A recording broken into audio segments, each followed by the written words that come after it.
Oi, pessoal! Como vocês estão?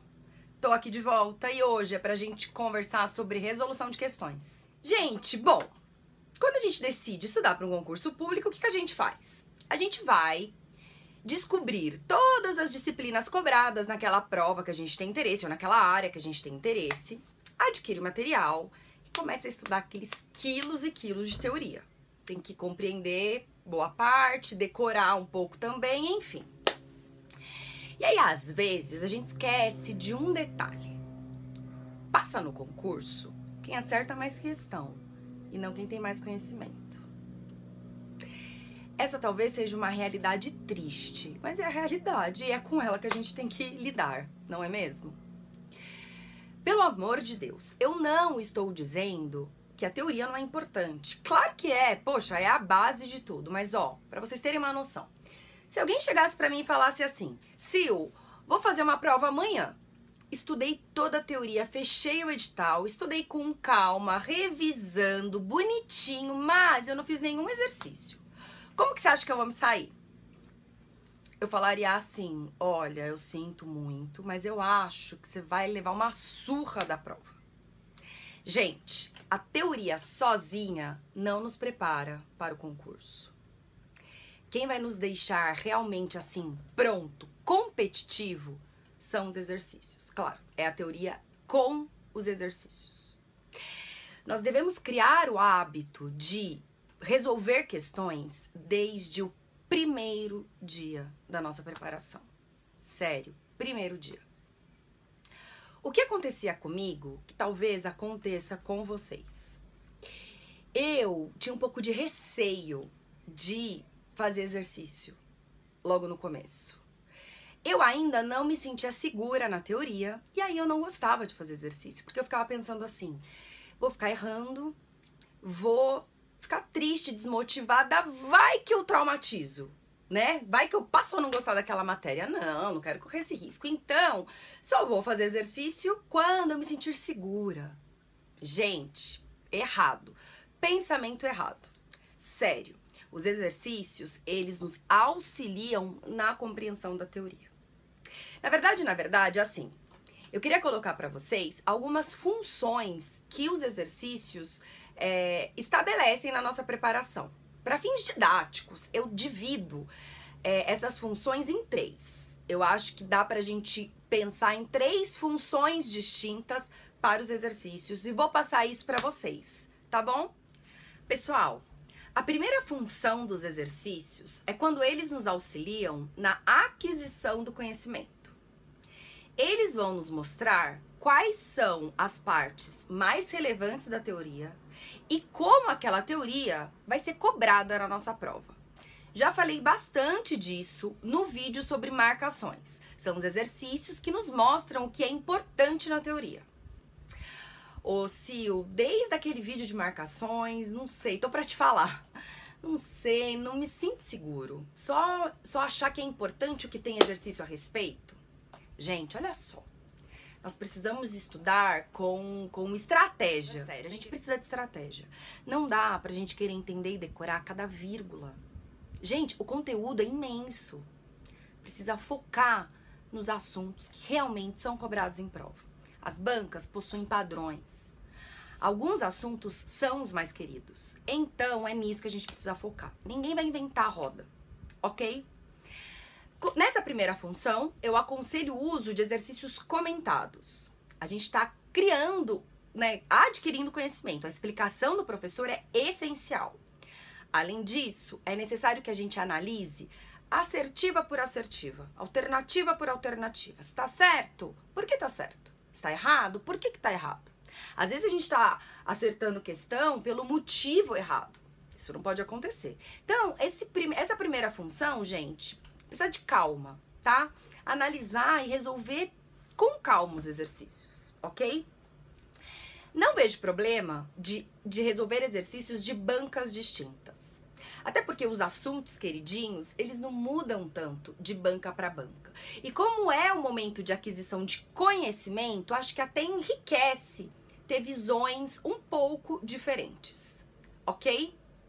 Detalhe, neste momento é preciso que você marque de alguma forma, quais exercícios merecem ser revisados. Quando a gente for fazer revisão, a gente não consegue fazer, às vezes, uma lista toda de exercícios. Então, já deixa lá marcadinho qual que você vai revisar. Aquele que você errou, aquele que abordou um assunto que, nossa, não entra na sua cabeça, ou aquele que é um resumo lindo da matéria. Sabe quando cada alternativa pediu uma partezinha da matéria? Esses são lindos para revisar, tá bom? E ó, gente, nessa primeira função, a qualidade dos exercícios é mais importante do que a quantidade. Este não é o momento de você já pegar, se inscrever num site de questões e querer resolver todos os exercícios do planeta sobre aquele assunto. Calma. Às vezes, quanto mais material, mais desesperado a gente fica, né? Então, nessa função de aquisição de conhecimento, uma lista mais enxuta de exercícios, só que com exercícios de qualidade, já vai fazer o necessário, já vai nos ajudar, tá? Lista enxuta, gente, não são 3 exercícios, tá? Mas tipo, os exercícios que aparecem no seu material já são mais que suficientes, ok? Bom, a segunda função dos exercícios é quando eles nos ajudam a avaliar o nosso conhecimento e tapar buracos. Então, gente, nessa função, você vai avaliar o seu rendimento, como você tá naquela matéria ou naquele assunto específico. Em que momento isso vai acontecer? Ou quando você já finalizou uma disciplina inteira e você volta a revisar toda aquela disciplina, porque, né, uma disciplina que estava no ciclo nunca mais sai dele. Então, o que você vai fazer com aquela disciplina? Revisar eternamente, certo? Então, os exercícios vão te mostrar como que você tá naquela matéria. Ou quando você ainda está estudando a disciplina, mas já finalizou aulas. Quando você for revisar aquela aula finalizada, na revisão mensal, por exemplo, é essa função. O exercício vai te mostrar se você tá bom mesmo naquele assunto. Eu aconselho fazer uma lista de exercícios. Então, naquele horário que você tem estipulado para aquela disciplina, faça uma lista de exercícios inteira para depois conferir o gabarito. Sem essa de fazer questão e conferir, fazer questão e conferir. Não. Faz uma lista inteira, assuntos vão se repetir, às vezes você vai errar os mesmos assuntos. Isso é ótimo, gente.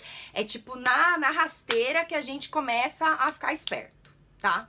Faz a lista toda, confere o gabarito. E aí, tem que tapar o buraco. Ou seja, os exercícios que você errou, você precisa fazer a revisão da teoria com atenção. Por que você tá errando aquilo? Que assunto que não tá ok. Que buraco que ficou pelo caminho e precisa ser tapado. Certo? A terceira função eu chamo de reta final. E ela acontece no pós-edital. Pessoal, eu vou fazer um vídeo só sobre o pós-edital, porque tem bastante detalhe para falar. Mas, adiantando um pouquinho essa parte dos exercícios, é o seguinte. Para as disciplinas que você já finalizou, entra essa função reta final. Você vai fazer uma lista de exercícios para aquelas disciplinas, certo? Porque elas não vão sair do seu ciclo, vai ter um horário ainda estipulado para elas. Mas acontece que quando você for fazer essa lista de exercícios, o importante não é apenas os acertos. O que entra na jogada é o tempo de resolução. Gente, não adianta você gabaritar uma lista de 30 questões de português, sendo que você levou 4 horas para resolver. Na prova não é assim. Então, gente, essa função reta final, você tem que se preocupar também com a velocidade de resolução. É fazer a lista de exercícios na velocidade da luz. Sério. Claro. No final, conferir o gabarito. O que você errou, você vai deixar passar? Não, né, gente? Confere lá, vai consultar a teoria, vê o que tá pegando, mas de forma muito mais rápida. A gente não tem tempo para perder. Tem que priorizar outras coisas no pós-edital. Por exemplo, uma matéria surpresa do edital que você ainda tá vendo toda a teoria. Ok? Então, vai consultar a teoria das questões erradas? Claro, mas de forma bem rápida. Gente, conhecer a velocidade de resolução de questões de cada uma das disciplinas é importante para a gente montar o nosso planejamento de prova. Eu falei sobre isso no primeiro vídeo que eu gravei. O vídeo está péssimo, escuro, mas o conteúdo é muito bom. Então, para quem tiver interesse, vai lá assistir, fecha o olho e só escuta o que eu tenho para falar, ok? Mas é sério, é bem importante. A gente tem que ir para a prova com a estratégia montada. E o tempo de resolução de questão é importantíssimo para a gente montar uma boa estratégia, tá? Último detalhe, nessa função reta final, focar nos exercícios da nossa banca examinadora. Agora, tem que focar nisso, não adianta fazer de todas as bancas não, ok? Para finalizar, eu queria responder algumas dúvidas que eu recebo de vocês. Eu separei 3 dúvidas que são as mais recorrentes, então acho que é importante tentar esclarecer, ok? A primeira delas é o seguinte: a resolução de questão entra na carga horária estipulada para a disciplina no ciclo de estudos ou é algo à parte? Pessoal, não existe o ciclo da teoria e o ciclo do exercício. Você tem um ciclo de estudos. Então, se naquele dia está estipulado para você estudar português, você vai pegar o seu material. Se foram páginas de teoria que apareceram ali, excelente, teoria que você vai estudar. Se foram páginas de exercícios comentados, exercícios, lista de exercícios, é isso que você vai estudar. Tudo sendo computado e considerado na carga horária estipulada para a disciplina, ok? Não é algo à parte a resolução de questões. Segunda dúvida: a resolução de questões entra nas revisões? Pessoal, mesma lógica. Revisão de 24 horas, por exemplo. Se no dia anterior você estudou teoria, revisa a teoria. Se no dia anterior você estudou exercícios comentados, revisa exercício. Por isso que eu disse que é importante a gente deixar anotadinho ali quais exercícios merecem ser revisados, porque no tempo da revisão, que é mais curto, você não vai conseguir fazer todos os exercícios que você tinha feito no dia anterior, por exemplo, certo? Aí você vai revisar o quê? Vai refazer o quê? Aqueles exercícios que você já deixou anotado. A última dúvida é o seguinte: devo fazer o caderno de erros? Bom, para quem não sabe, o caderno de erros é um material que você constrói por disciplina, por assunto, e aí você vai colocar nele cada assertiva que você errou ou que você tem dificuldade, já corrigindo essa assertiva. Então, no caderno de erros, você já deixa tudo correto, certo? E vai usar esse material para revisar e tal. É o seguinte, eu nunca fiz o caderno de erros na minha época de preparação. Porque, gente, ou não existia, não sei, ou assim, eu nunca tive conhecimento do caderno de erros, então eu não fiz. E eu confesso que eu me sinto um pouco desconfortável de opinar sobre algo que eu não fiz. Quando eu apliquei a técnica, daí eu falo com propriedade, sabe? Mas lógico, né? Desde que eu estou na equipe de coaching, novas técnicas surgiram e vão surgir, né? E eu parei de estudar, então eu preciso me atualizar. Então, assim, teoricamente falando, pelo que eu analisei do caderno de erros, né? Então, assim, com base na teoria, né? Eu nunca consegui aplicar. Com base nisso, eu acho sim uma ferramenta interessante. Se eu estudasse hoje, eu tentaria fazer o meu caderno de erros, ok? Então, não consigo apontar eventuais problemas, dificuldades na execução, o custo-benefício. Para mim, é um pouco difícil mensurar tudo isso. Mas, tecnicamente, pensando e falando, sim, eu acho que é uma boa ferramenta. Até a próxima, bons estudos, arrebentem e beijo!